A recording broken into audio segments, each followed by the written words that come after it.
ಮರ್ಯಾದೆ ಬಿಟ್ಟವನೇ ನಾನು ಸತ್ತವನೇ ಹೋಗ ಹೋಗಲಿಂದ ಹೋಗ್ಲಿಕ್ಕಾಗುದಿಲ್ಲ ಹೋಗೈತಿ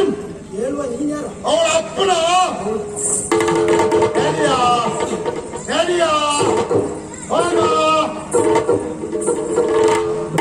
ಕಲಿಸ್ತೇನೆ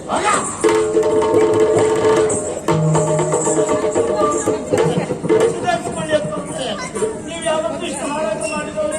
ನನ್ನ ಜೀವಮಾನದಲ್ಲೇ ಚಾರ್ದವಲ್ಲ ಇವತ್ತು ಹಾರುವಾಗ ಆಯ್ತು ನೋಡು ಯಾರಂತೆ ಅವ ಚೈತೇಶ್ವರಂತೆ ಇಲ್ಲಿ ಬರೆಯಂತೆ ಅಧಿಕಾರಿಗಳ ಮಗ ಇಲ್ಲಿ ಅಧಿಕಾರಿ ಈಗ ದೊಡ್ಡವ್ರ ಮಕ್ಕಳಿಗೆಲ್ಲ ಏನ್ ಹಾಳ ಹೋಗ್ತಾನ ಅದು ನೋಡ್ಕೊಳ್ತೇನೆ ಅಂತ ಹೇಳಿದ್ದಲ್ಲಪ್ಪ ಸುಳ್ಳಲ್ಲ ಮಗ ಕಲಿಸ್ತೇನೆ ಅಂತ ಹೇಳಿ ಹೋದ ಅದು ಒಂದು ನಾವು ತಪ್ಪಿದ್ದೇವ ಇಲ್ಲ ಅಷ್ಟೇ ಅಲ್ವಾ ಬಂದದ್ ನೋಡ್ಕೊಳ್ಳೋಕ